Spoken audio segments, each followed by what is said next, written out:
Good evening.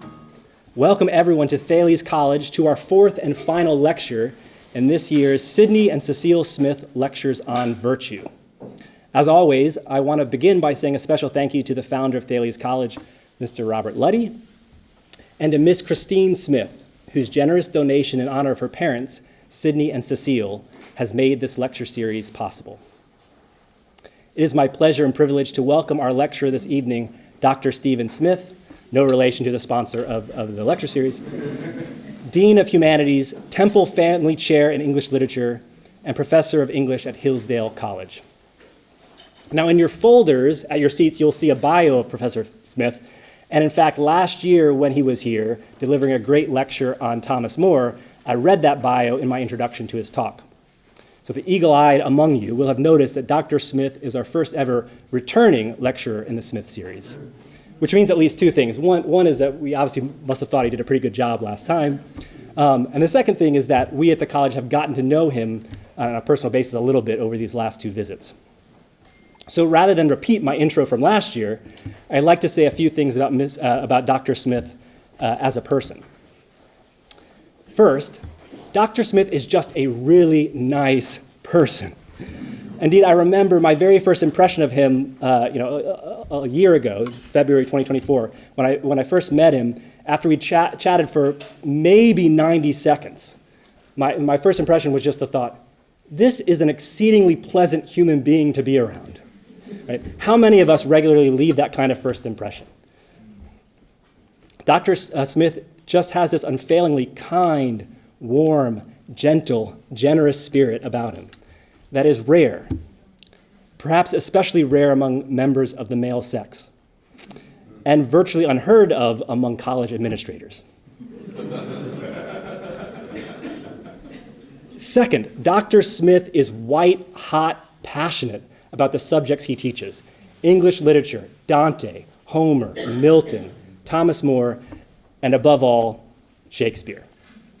His enthusiasm is infectious. As you will see tonight, the depth of his love and knowledge inspires one to look more deeply into these great works oneself, to begin to see and feel and understand them as he does. As my colleague, Dr. Esselin, said to me once, I'm going to resist the urge to do an Esselin impression because I won't be able to do it very well. I always thought that the essence of teaching is seeing something wonderful over here and saying, wow, look at this, come and see this amazing, wonderful thing. In other words, teaching starts in wonder, and then you want to share it with others. If Dr. Esselin is on the right track, then Dr. Smith must be one of the greatest teachers in America today. I want to be that kind of teacher. One sign of a great teacher is that you remember what they say. And I remember a story from Dr. Smith's lecture here last year, so this was, again, over a year ago. And I didn't look this up, so I might be getting some of the details wrong. But he was talking about the importance of friendship, and he related how one of the last things Thomas More ever wrote was a letter to his longtime friend thanking him for his friendship. So this was about a month he's in prison, a month before his execution. So imagine Thomas More, right? You go from being one of the most powerful, influential, famous people in all of England in a short span of time to being charged with treason and put in the Tower of London in a cold, dark, damp prison cell. And not surprisingly, in that kind of situation, most of your so-called friends and allies abandon you and stab you in the back, but not this man. And I don't remember his name, but he lived in London. He was friends with Thomas More for decades, and he had an Italian name. Yeah, Anthony Bonvisi. Bonvisi. Okay, so he has of Italian heritage. And he stuck with More to the very end. So one of the many things that he did was, as More is in the Tower of London, he goes and visits him in the cold, dark Tower of London, and he brings him a heavy coat to kind of keep him warm in the prison cell. That's the power of enduring friendship. So in our own small way, we at Thales now consider ourselves friends of Dr. Smith.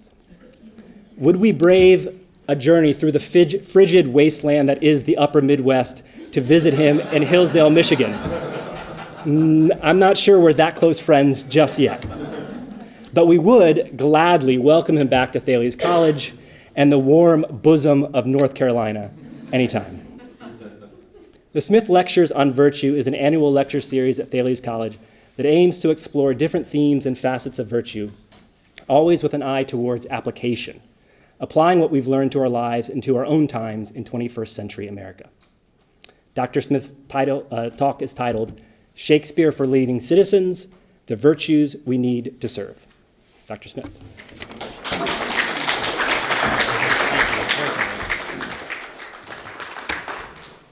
Thank you for that very kind introduction. I had never really thought of rural southern Michigan as the Tower of London, but it kind of works. As at least this time of year. I made a mistake this afternoon. I FaceTimed home, and my wife and our granddaughter and one of our daughters, everyone was outside, but they were all bundled up in winter coats. And they asked me how it was going. And I just tried to maintain a diplomatic silence, because I just thought, wow, it's like 65 and sunny here. This is really nice. But in all seriousness, great to be back in Raleigh. And I am pleased that last year I think I said Raleigh. So I'm working, small improvements here. But wonderful to be back. And thanks to Peter and to Mr. Luddy for the kind invitation. Indeed, last year we talked about Thomas More in Leading Citizenship. I too love that letter. It's practically my favorite text by Thomas More, that last letter to his friend. And if there's anyone in that story, aside from More himself and his daughter Meg, that I would want to meet, it would be that guy, the recipient of that letter. So there is a connection too between last year's talk and this year's talk. Last year was on Thomas More and his understanding of leading citizens. And in the next generation in England, Shakespeare, young William Shakespeare, I think learned quite a bit from Thomas More's writing and also pitches his art at, I would consider, the same audience, which is leading citizens. And I think I'll try to explain why in tonight's talk. But Shakespeare has been a long-time love of mine. And just before the event, I was talking to a mom, and it reminded me that my own love of Shakespeare started way back with my mother as well. She used to recite lines from Shakespeare that she remembered from school, or because a teacher had made her memorize the poetry. And even as a little kid, when I heard those words, I didn't know what they meant really, but my head went, like, what was that, And my mom, that was Shakespeare. It was Hamlet, for example, or Macbeth. And so many good things start in little ways like that. And at lunch today with some of the Thales students, the question, was posed to me, well, how did you end up here? How did you go from being a child in Connecticut to being a student of Shakespeare? Very dramatic. Ring the bells. I like to think about questions like that because the older I get, the more I look back with kind of wonder and gratitude at how I've been helped along the way. And it begins with my mom, but then what you might expect, great teachers. I'm thinking of one high school teacher in particular who did that, radical common sense thing, which is put the best books in front of us and then teach them with great love. One of these open secrets of the universe if you want to know how to succeed as a teacher and with young people. But he was the first person who put Shakespeare in front of me seriously. But then also friends who prevailed upon me to go see a production of King Lear when I didn't want to go. And now I regard King Lear as practically the greatest work of art in the world. But the first time it came up, hey, do you want to go see a production of King Lear in Chicago? I said, absolutely not. My goal was a cheese pizza on a Friday night in South Bend. And fortunately, my friends prevailed upon me, and I enjoyed and was riveted by one of the greatest productions I've ever seen. And I was probably a goner even then, though at the time I was thinking of studying something else. And last but not least, when it came to graduate school, a wise mentor and friend who helped me not only solidify kind of my love of Shakespeare, but move forward and grow as a reader of Shakespeare. So when I look back on that whole educational journey, just to be brief about it, I see it with kind of better eyes and with a lot of wonder and gratitude. And I always mention that at the beginning of a Shakespeare talk because it seems important to underscore, and especially as we think about studying Shakespeare ourselves and encouraging the younger generation to study Shakespeare, I think we need to be confident and to realize just what can grow from those efforts. So thanks to my mom, thanks to my teachers, thanks to my friends, and thanks to my dear mentor. So what I'm going to do tonight is not so much read a lecture as try to move you to do the only sensible thing you could do after this talk, which is found a kind of new Shakespeare society here in Raleigh. Devote yourself to the study of Shakespeare for all kinds of good reasons. But in all seriousness, I want to share with you the approach I take to teaching Shakespeare and virtue, and then in the second half of the talk, share with you some examples of particularly good plays with which I think you might make a beginning and really learn from the bard. So let's go ahead and begin. 25 years ago or so, I started teaching at the college level, and I ran into a kind of very normal obstacle. I'd done a dissertation on Shakespeare. I loved Shakespeare, but then I came to teach him, and I discovered it was really hard, not just for me as a teacher, but for my students. Nowadays, if you let me anywhere near Hamlet, it's a real problem, like for your personal agenda and time clock. I love to talk about Hamlet, but when I first started teaching, I didn't like the play and was very frustrated by it.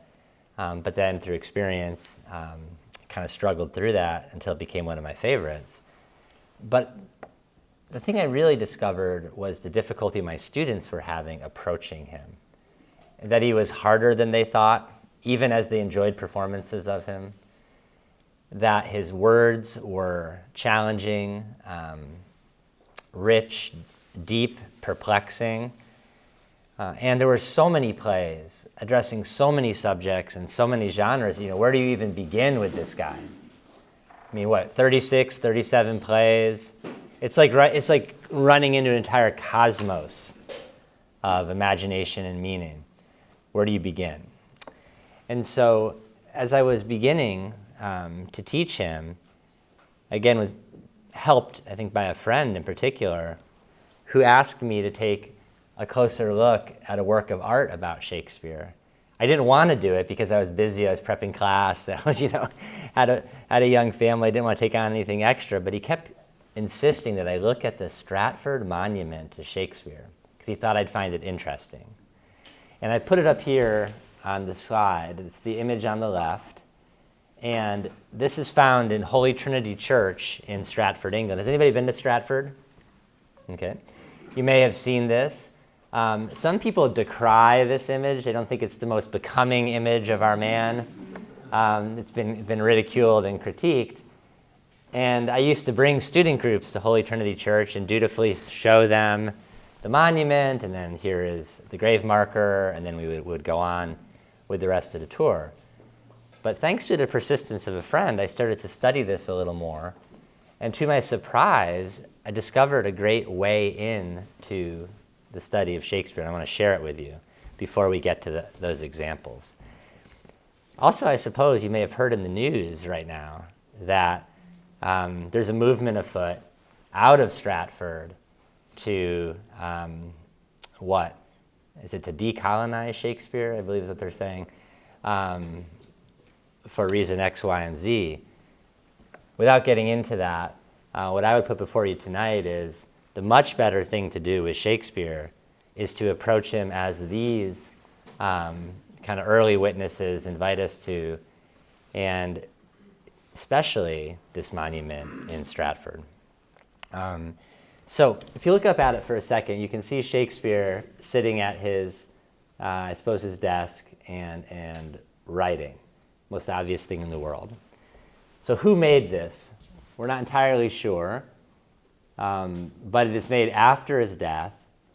And like many pieces of funeral art, it tells us something essential about the figure. And I don't want to get bogged down in the iconography of the monument, but when you look at this monument, when you look at Shakespeare there, what do you think the monument is communicating about him? Like what's his profession, his work?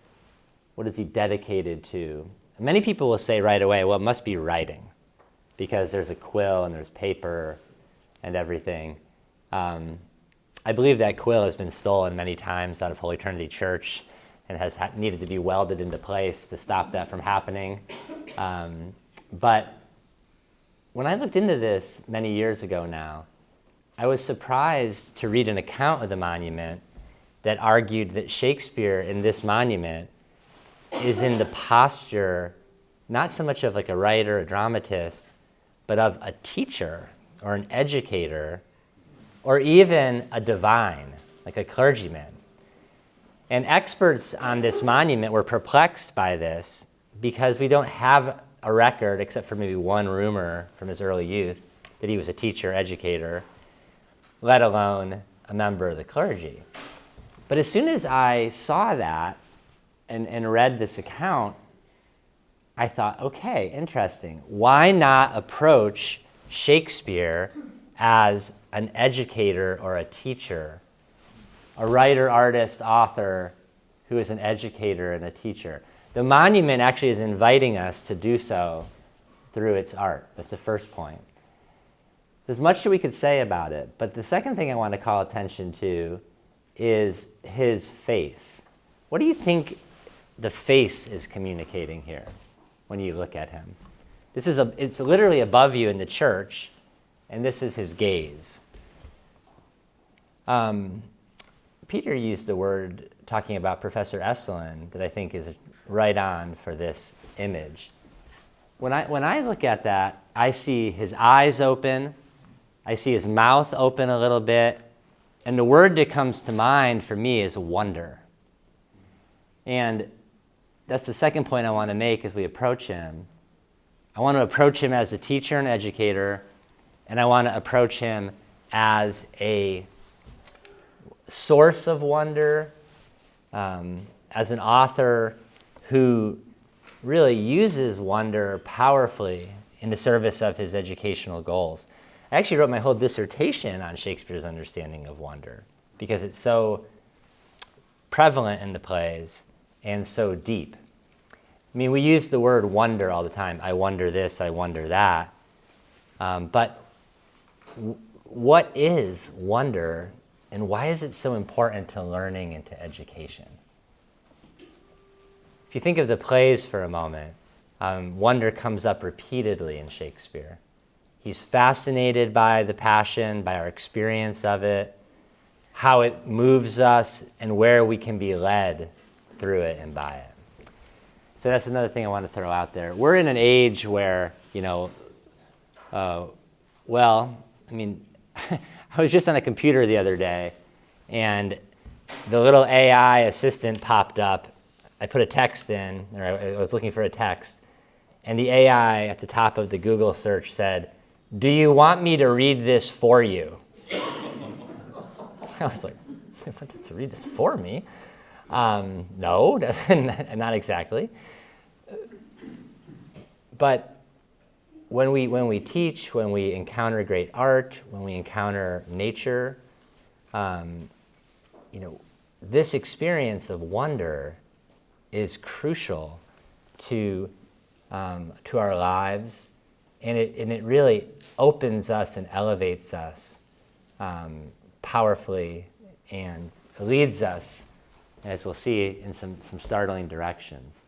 So why don't we recover wonder when we talk about Shakespeare? Instead of thinking, I'm approaching someone a figure who needs to be decolonized, or I'm approaching a figure who needs, how about I'm approaching an artist who will move me to wonder as powerfully as anyone on earth about my own nature, about reality, about other people, about God. poet of wonder. So this monument got me very interested several decades ago. But for our purposes tonight, I want to focus on the little Latin poem under Shakespeare. Do you see that, the 2 lines? This monument, it said, communicates that Shakespeare was an educator or a teacher. Common sense question. It's great to use common sense with Shakespeare, with reality, it turns out. You might think, teacher of what? Educator, how so? If you're just kind of playing along with the monument. And I think this little poem underneath answers the question. So we look up, we see this writer, we think this is a teacher, an educator, there's wonder, there's a kind of gaze, and then we read this underneath. And I've blown it up right here in Judgment on Nestor. Here's what it says in English. In judgment a Nestor, in genius a Socrates, in art a Virgil. The earth buries him, the people mourn him, Olympus has him. Kind of like that. Yeah. If you're looking for Shakespeare, he's not in Wake Forest. He's in Olympus. They kind of, back in the day, they'd really go for it on funeral monuments. You know what I mean? They had a lot of spirit. But I want to look at the first line, of course, because I think it reveals, whoever wrote this poem, whoever made the monument, understood Shakespeare and his art in a certain way, communicating it with us, sharing it with us, and I found it's incredibly useful and accurate. That's why I'm taking the time to share it with you tonight. So the first line, so again, encountering Shakespeare, you're encountering a Nestor, Socrates, Virgil. You're encountering this person, this artist. Talk to me about Nestor. Who is Nestor? Anybody got a bead on old Nestor in the crowd? What are they saying about him in Raleigh? Anyone got a bead on Nestor? Well, Nestor is, and some of you I'm sure remember, he is the older king from Homer, and he is associated very strongly in the tradition with, well, the monument calls it judgment. But thinking in terms of virtue, one of the subjects for tonight's talk, I mean, what virtue do we, what is synonymous with good judgment or, wisdom, or in the case of Nestor, because he was a king and he was a practical man, he was a leader, it would be prudence. So in Judgment on Nestor. Now Nestor he's a really interesting guy. So I just said we should found the first, or renew the Raleigh Shakespeare Society. But Homer's Iliad. Don't get me distracted. One of the great works of art in the entire world. But it's Nestor at the beginning of that poem who tries to stop the disastrous quarrel between Achilles and Agamemnon. Homer tells us he was a king who had seen 2 generations live and die and now ruled the third. So he's a very interesting figure, associated with practical wisdom, with prudence and judgment, but he's also a survivor and a ruler. So he has seen 2 generations live and die, and now he rules the third. Another way you might put it, old Nestor knows exactly how we destroy ourselves. He really does. He's good. He's one of his things. He knows how we lead ourselves to death, and he works against that in the Homeric epics. So first thing, this teacher, this educator, this Shakespeare, teacher of prudence. Okay. How do you do that? What does that mean? I mentioned Thomas More at the beginning of the talk. And Thomas More thought that the study of history and literature could prepare the soul for virtue, and also that it fostered, in particular, good judgment and prudence.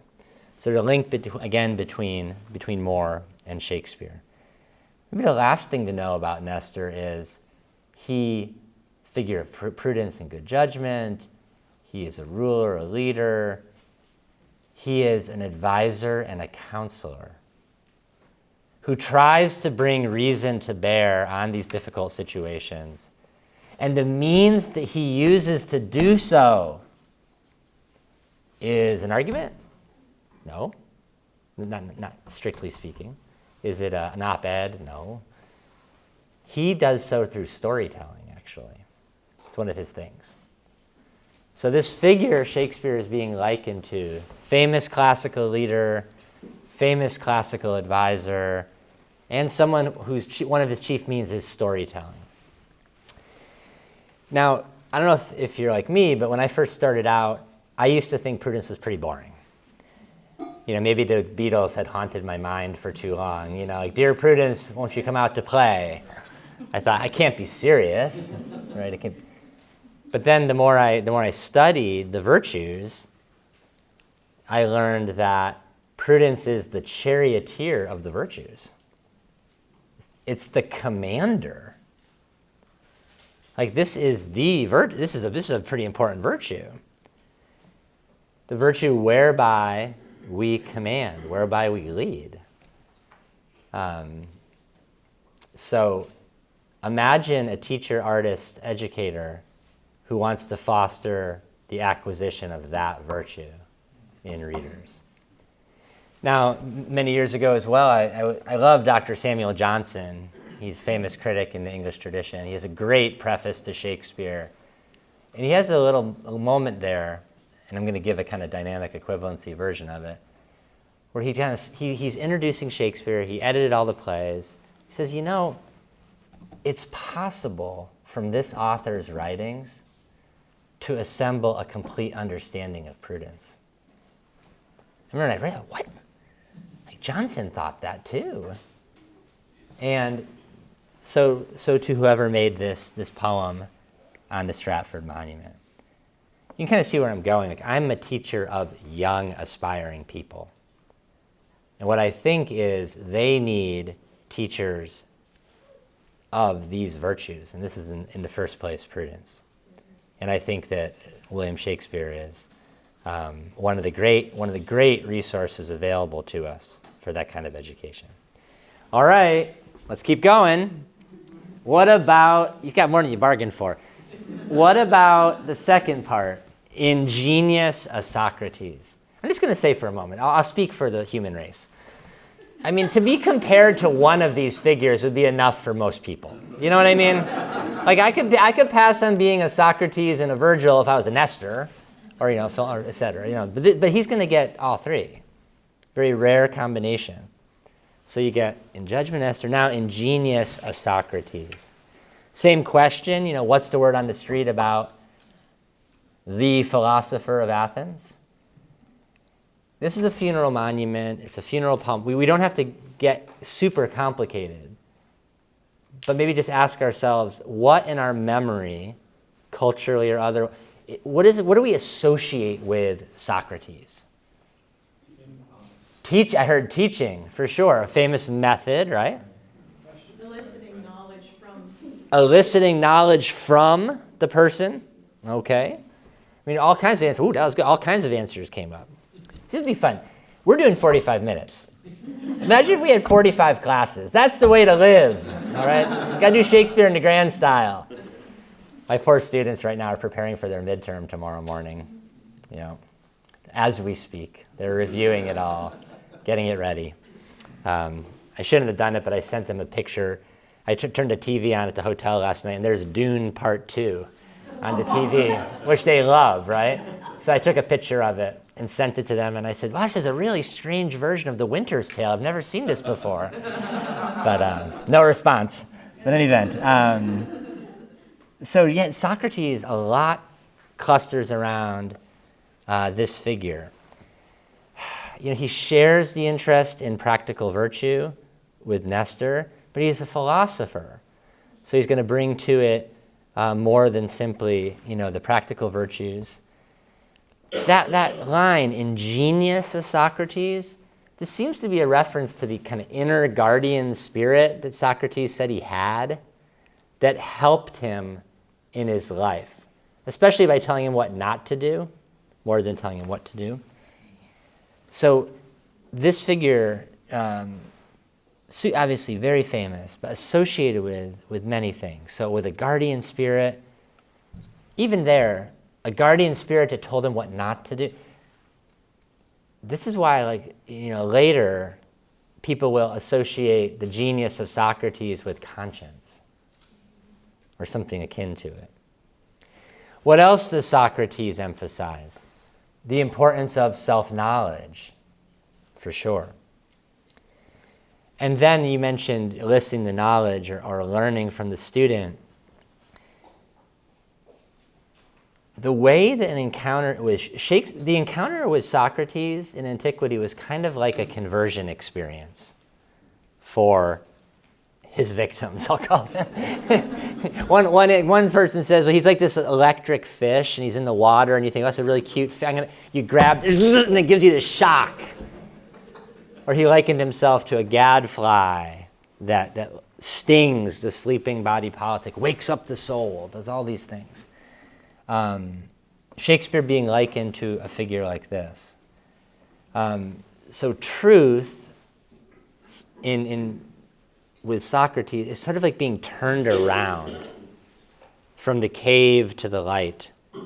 There's some kind of turning process that happens when you run into the guy. You may also remember in the Republic, his great dialogue, it ends with the myth of in which souls get to choose the kind of life they think will lead to happiness. And everything depends on their self-knowledge, the accuracy of their judgment, and the truth. So some souls rush forward and they choose tyranny for themselves. And others make a better choice, like a just life, for example. So in Judgment and Esther, in Genius, a Socrates. Maybe just to emphasize a little more that self-knowledge point. There's a very strong link between Socrates and Shakespeare, is that the plays become an occasion for or an opportunity to get to know yourself better or to grow in authentic self-knowledge, even if it's painful. So I think the plays as fostering prudence, for example, and maybe the other virtues as well with Nestor, and now self-knowledge with Socrates, living truthfully, turning around away from the cave and toward the light, happiness. Socrates also preoccupied with that core question that faces all of us, right? What is the best way for a human being to live? And what are its opposites? Tragedy and comedy, if you will. Well, that's the second item from the monument. And then what about the third? In Art of Virgil. Now, this is a huge claim to make about a writer. This isn't like, I want to pick a small author, I can't think of off the top of my head. In Art of so-and-so. Now, in Art of Virgil. Now, what is our sense of Virgil? This is the great Roman author of the Aeneid, author of an epic poem and other poems as well, who was, well, I can just share with you praise that has been lavished on Virgil. In the 19th century, he was called the maker of the stateliest measure ever molded by the mind of man. He is, in the Divine Comedy, the shade that teaches Dante Alighieri what he needs to know about being an artist and being a leader of himself and others. At least he's the first teacher of that in the poem. So this is a major literary artist, and we're told that Shakespeare was in Art of Virgil. I'll probably garble some of the details, but there's a funny story from antiquity that, Virgil wanted the Aeneid burned, his great poem. And what I've heard is that he wanted, 6 or 7 more years to revise it. Yeah. May have had other reasons too, but I have just pined. As a teacher, right, I'm just awaiting the day, if I can last long enough. I want a student to walk through those doors in office hours, sit down, present to me an incredible essay, and then say, I have one request. What's that? I just need 6 or 7 more years to revise this. I'll be so happy. I will think Virgil walks among us again, right? But in all seriousness, that work of art, the Aeneid, is what is coming up here. And this is a poem that is deeply concerned with what we need to be civilized, to end especially war and civil war, and to bring about something like peace, stable, good order, and human flourishing. Like Virgil preoccupied with this in the Aeneid. Of course, he's also preoccupied with piety and duty. And the main character in the Aeneid, Aeneas, is likened at one difficult moment to a deeply rooted oak tree that can just endure the storm. So this is a tough Roman poet, and Shakespeare being likened to him. Also, it's worth mentioning, Virgil was the poet of his own city, his own country, of Rome. And sometimes nowadays we think artists can't be interested in their own political order, or they just do this other thing, art, and then there's this whole other world over here, or they're in their cottage working, almost like a romantic imagination of art.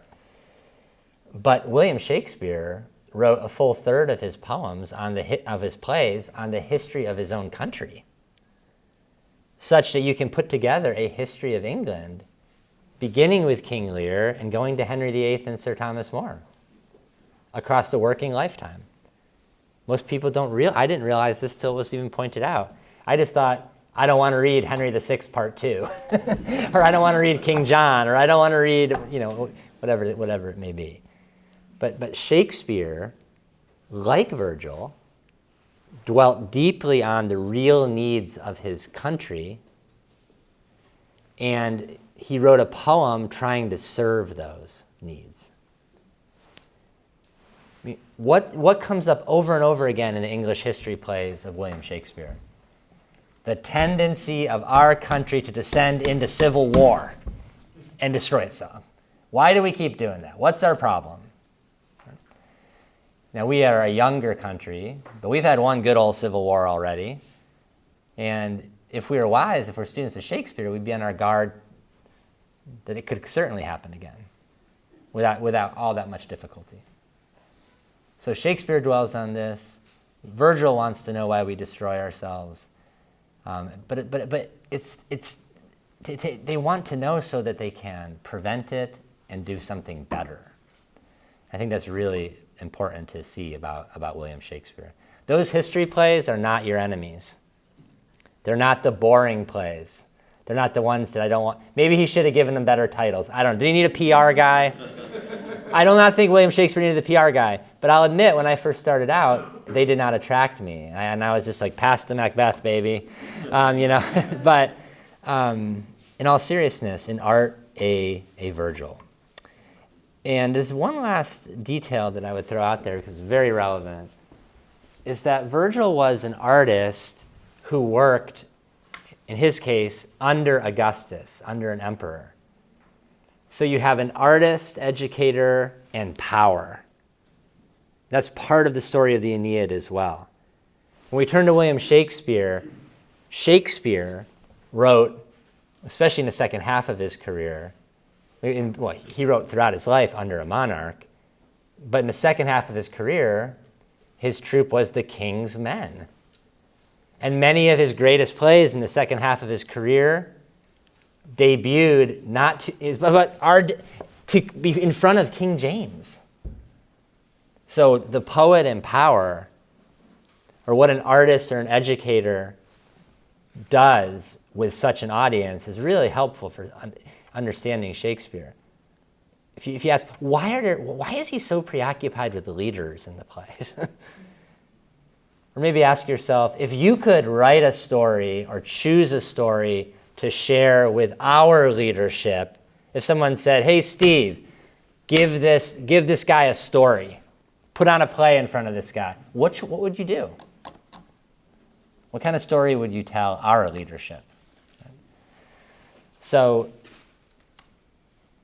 in Judgment of Nestor, in Genius of Socrates, and in Art of Virgil. I think that's one of the best ways to approach Shakespeare. Whoever made this understood this artist and is actually helping us. Why not look for prudence in the plays or imprudence? Why not ask, what is the quality of each character's judgment as far as I can see? How do they make decisions? What moves them? Why do they act as they do? Why not wonder about prudence in the plays? It's everywhere. It's everywhere the human being is. It's opposite there as well. Why not wonder about self-knowledge in the plays? What is the quality of each character's self-knowledge? What is the relationship of each character to the truth or to lies? Socrates, self-knowledge. And then what about the Virgilian themes? So that's something that's very helpful. The other thing that I've shared with you up here at the top right-hand corner is the actual grave marker, because it also helps us see something about Shakespeare. You can see the original up there, and then there's a printed out version below. Good friend, for Jesus' sake forbear to dig the dust enclosed here.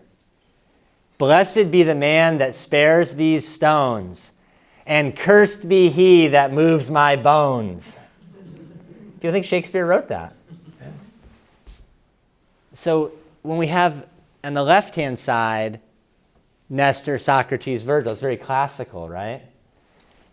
The grave marker is Christian, and it emphasizes friendship, mercy, and some of you laughed. Yes, it's humorous. There's something humorous about the way it's put.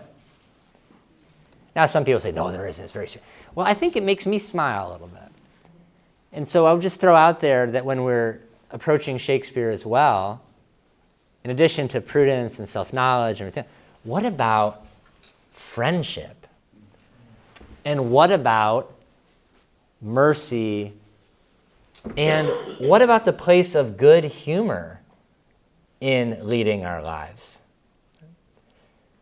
I mean, I have, since I was last here, grown a beard to the delight of my sons. And, you know, Thomas More, when he went to his death, he made jokes or jests on the way to decapitation, which is, you know, a tough thing to do, I'd say. But one of the jests that he is reported to have shared was the request to the executioner to spare his beard in the decapitation process. Why? Because the beard had not been found guilty of treason. So I, for the first time in my life, I'm like, I could be decapitated now. Like, this is it. This is it. This is my big chance. But in all seriousness, right, this is a humorous art. This is an artist with a sense of humor. And we shouldn't underestimate the importance of good humor, good cheer in a life of virtue and leadership. So I love these early witnesses. As soon as I discovered the monument, the grave marker, and then this last text, I thought, where have you been all my life? And what I mean by that is whoever made these the original kind of witnesses, they're helpful to me. They give me things to look for when I approach the plays, things to wonder over. And the last one, I'll share some examples, comes from the first folio of Shakespeare's plays. All that means is the first collected edition of his works, published in 1623. Divided into comedies, tragedies, and histories, and featuring a letter at the beginning addressed to the great variety of readers. The men who made this book worked shoulder to shoulder with William Shakespeare. So we have a mysterious monument maker, a mysterious poet. We have the grave marker. Well, here's what Shakespeare's own kind of colleagues and friends said about him at the end of this letter. and then we'll look at some examples. This was their advice on approaching Shakespeare. His mind and his hand went together, and what he thought, he uttered with that easiness that we have scarce received from him a blot in his papers. What does that mean? So so Shakespeare died 1616. This is published 7 years later. These guys say, it's a shame that he didn't live to do this himself, but we've taken the duty on, and here we are, going to make a lot of money too. But what it means is, when they went to his study, when they got the scripts, they did not find lots of corrections, cross-outs, blots in the manuscripts. The players loved this claim, and one other writer in Shakespeare's time disagrees very strongly and said William Shakespeare knew how to work and was the best reviser of his writing. This is what Ben Jonson thought. But we've scarce received from him a blot in his papers. You can imagine being on Team Shakespeare for the glory years. The only analogy I tell my sons, because they're always talking about LeBron and Michael Jordan and things like this. Like, imagine if you were like the teammate of Michael Jordan during those years. You probably think this is a remarkable, remarkable man, an athlete. And let's tell some stories. I mean, imagine if in, a year and a half, you were part of the release of like 5 world masterpieces. You'd probably think, wow, this guy's a pretty amazing writer. So this is the source of this. So first claim. Second, it's not our province who only gather his works and give them you to praise him. It's yours that read him. And there we hope to your diverse capacities you will find enough both to draw and hold you. For his wit can no more lie hid than it could be lost. I really like that line. You're going to find enough to draw and to hold you. In other words, he's going to draw your attention, hold your attention, and then I think educate through that.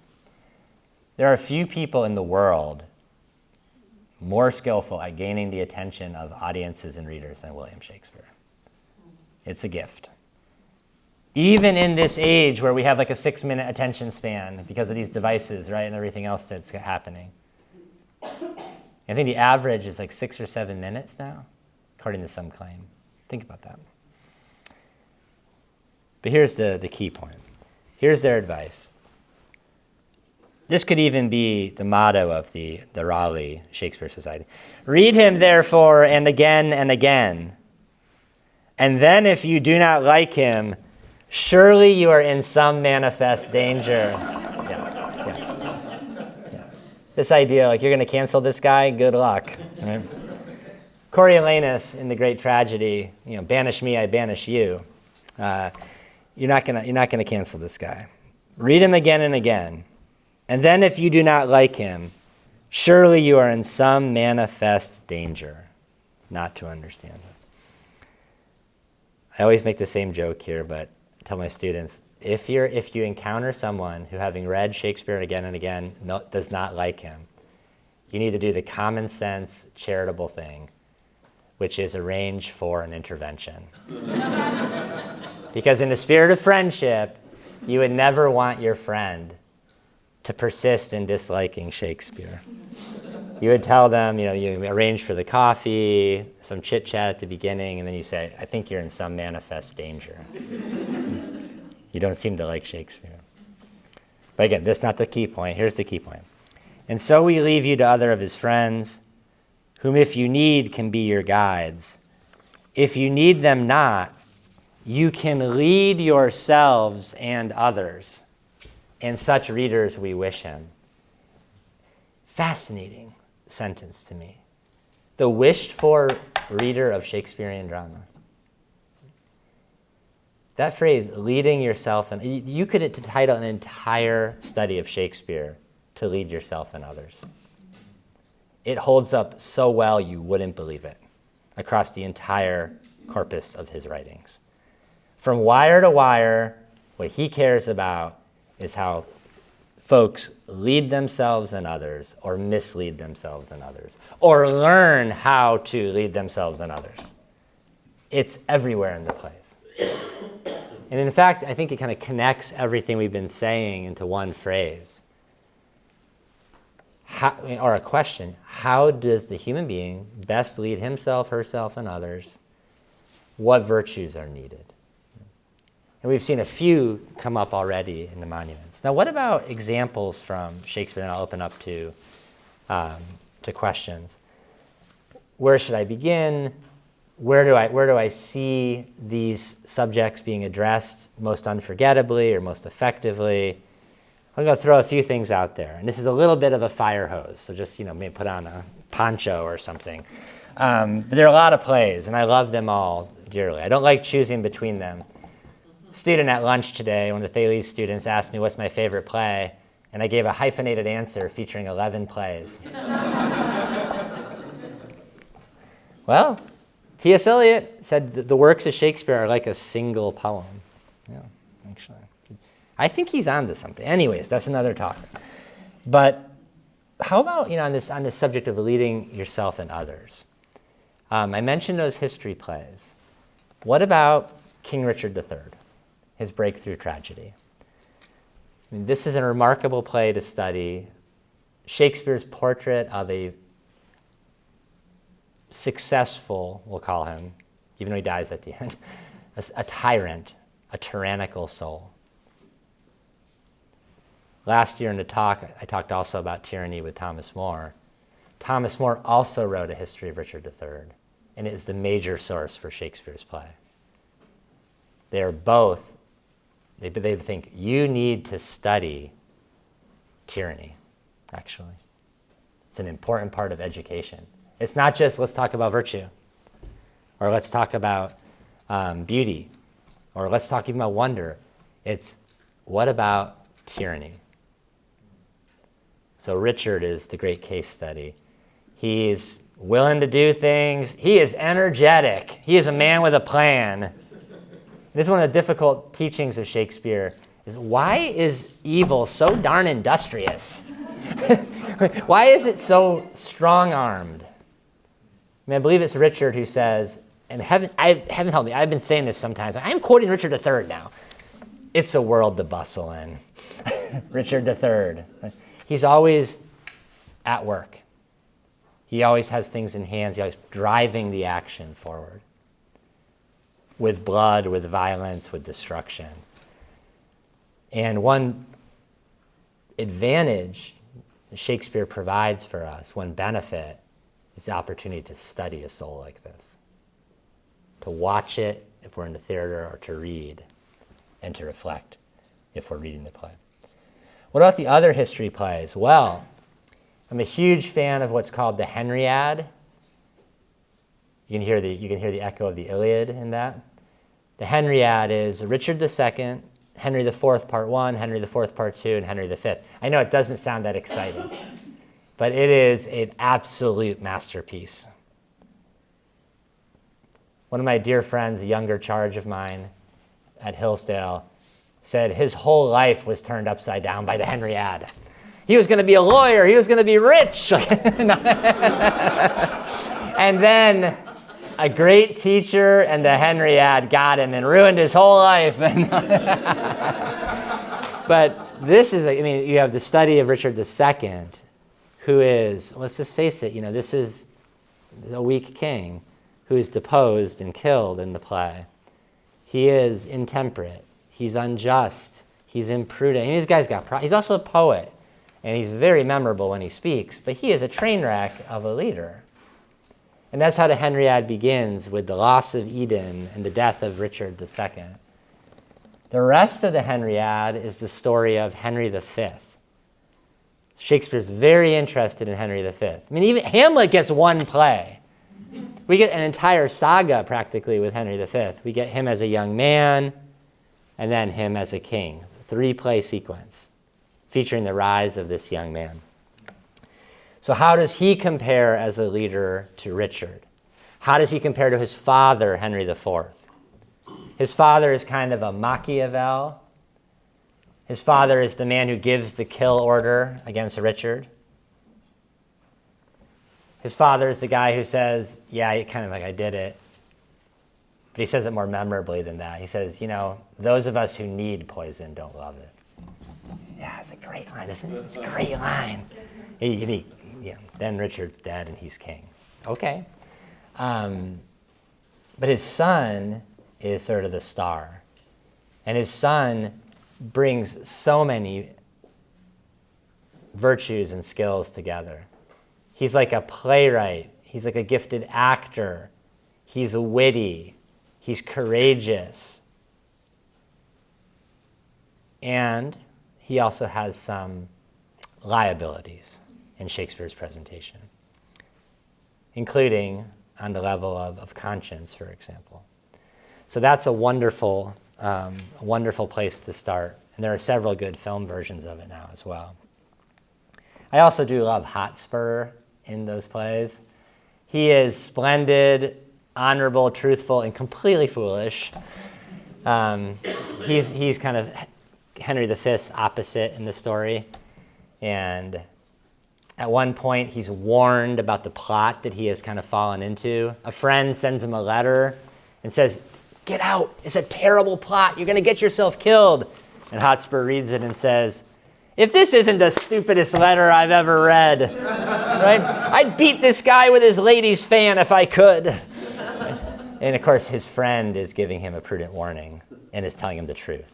So it's funny and it's also deadly at the same time. Great plays. Also, you should know that William Shakespeare collaborated on a never-produced play about Thomas More. It's not just that he read The History of Richard III and based his breakthrough tragedy on it. He was part of a team of London playwrights who tried to get the More story performed. And it was not allowed. But the manuscript survives and was rediscovered at a certain point, and now is available in the Art in Shakespeare, for example, and in editions of Shakespeare. So William Shakespeare, the same guy who's interested in Richard, and in Hamlet, and in Henry V, wrote an entire play on Thomas More. And it's one of the largest speaking roles in all of Shakespeare. Only Hamlet, Richard, and maybe Iago are bigger speaking roles than the rough draft Thomas More that survives. So very interested in More, and again, collaborates on that play. What about the tragedies? The class I'm teaching this semester is the great tragedies followed by the great romances, so the second half of his career. On the subject of Shakespeare and virtue, Hamlet, for sure. Portrait of a young prince who struggles to perform an action with virtue. Though he is fluent in the vocabulary of virtue and can tell everyone else how to live. When it comes to actually embodying it and acting and successfully leading the play to a good outcome, it's actually a disaster. And his own country is delivered into the hands of his enemies at the end. So a really powerful play on the virtues. Hamlet will even say at one point to the actors in the famous scene, "Do you know what you need to succeed as an actor?" He tells the professional actors. It's like, you really need prudence and you really need temperance. Otherwise, some judicious spectator of your actions is going to conclude that you're not imitating humanity very well, or you're a train wreck. So Hamlet is an incredible study, especially for younger aspiring leaders. What about Othello? One of my favorite works of art, terrifying kind of play. Othello is an experienced general who has all the virtues of command that you need for success in battle. You draw a sword on Othello and he says, "Boys, put away the swords or the dew will rust them." He's unflappable in battle. He is calm, unshakable, unmovable in command. But when it comes to the domestic, he is misled easily by his trusted servant Iago, whose name means to drive, to lead. And he ends up, spoiler alert, smothering his wife and then killing himself. But it's a terrifying portrait of how a malicious servant misleads his master or helps Othello mislead himself, probably more accurate.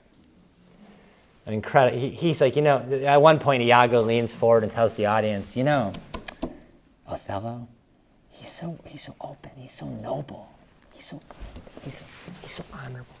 He can be tenderly led by the nose, like asses are, Iago. And I'm going to do it. And he does it. It's terrifying. We were talking at dinner last night with the faculty.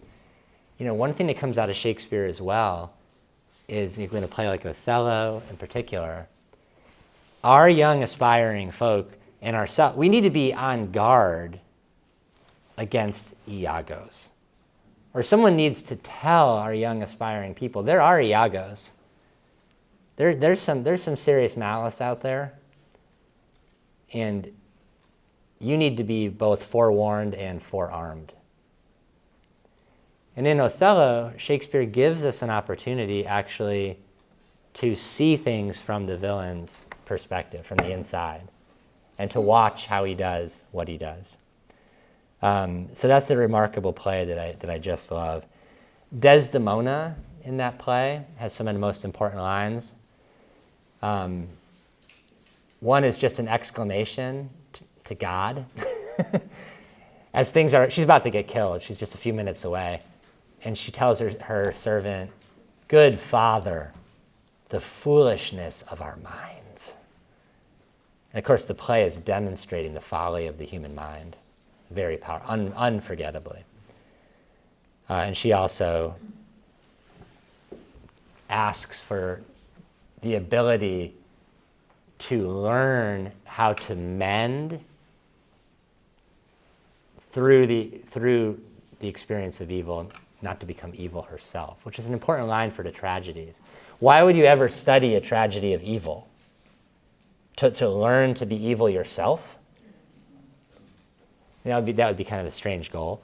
But what she says is, God me such uses send, not to pick bad from bad, but by bad to mend.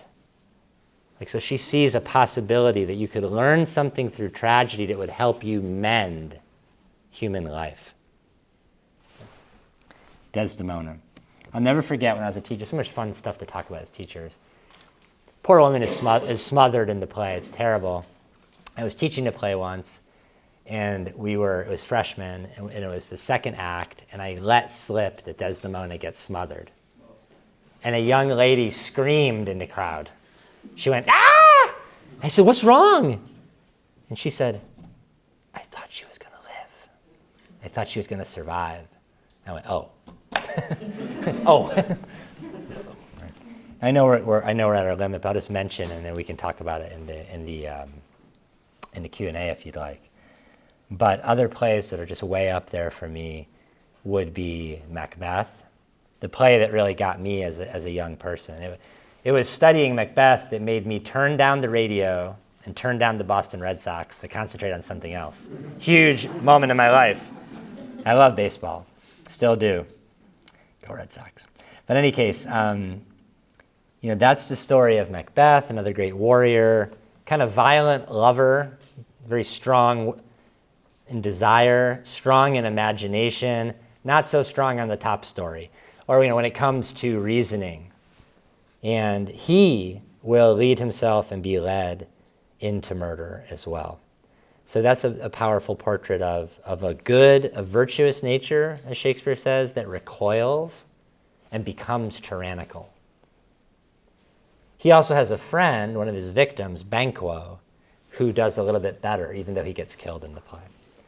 So I put Macbeth up there. And then we mentioned King Lear as well. There's nothing I can say that will, equal in any way, shape, or form a glimpse of that play. It's an incredible work of art on this theme in particular. You want to watch a country destroy itself, take a look at King Lear. But the same preoccupation with leading yourself and others is in King Lear. Cordelia says near the end of that play, My father's life is dissolving for the lack of the means to lead it well. He doesn't know how to lead himself. And his life is dissolving for that reason. So I like to turn lines like that around and imagine a teacher, an artist, who wants to give you the means to lead life well. Though he may do so painfully by showing you what happens when you don't have them. Okay. Great tragic artist. Also, though, in King Lear, for all of the death in the play, and you always hear people say, oh, it's a despairing vision, and Cordelia is dead at the end, spoiler alert. But what else happens at the end of King Lear? A young man named Edgar, who survives the play and learns from it, becomes the king of England. He becomes the leader of England. An old friend of mine back home, and I like to joke, you could argue it's his most wildly optimistic play. A crazy claim on the surface, but that's not nothing. That this young man with so much talent, who suffers the crucible of tragedy, learns through experience, becomes capable of defeating the villain and leading the country. That's actually a hopeful ending for England, even with the death figured in. So those are some of the starting points. And then maybe just to conclude on this friendship point, when I teach, I like to emphasize friendship. I think recovering friendship is what we need, one of the most important things we need to undertake together as a culture, be it civic friendship or personal friendship. I know there's one person quite some time ago who said we all suffer from friendship deficit disorder in America. So what do you need to be, a real friend, a true friend? Well, friendship comes up powerfully in the plays as well. We see it in Hamlet and Horatio in that play, in Banquo and Macbeth, in Macbeth. But then there's a line about maybe Shakespearean art itself in King Lear that suggests that the plays give friendship to us, or offer friendship to us, against the tempest. They're like an offer of friendship and help to those who are about to be storm-lashed, storm-shaken, who are to suffer as they attempt to lead themselves and others. So I love the theme of friendship as well. So when I step back from it all, I think here is a great way to approach Shakespeare with these things in mind. And then as far as the examples go, why not start with Richard III? Why not start with the Henriade? Why not look at the great tragedies? And then if you want to wrap it up triumphantly, his final comedy, The Tempest, which shows us, again, like Edgar in King Lear, a man who loses all, who suffers, who endures, who learns, and then who becomes the commander of the play and then leads it to a happy ending. So much more to say, but I want to end on that note, and happy to take any questions. So thank you for your attention.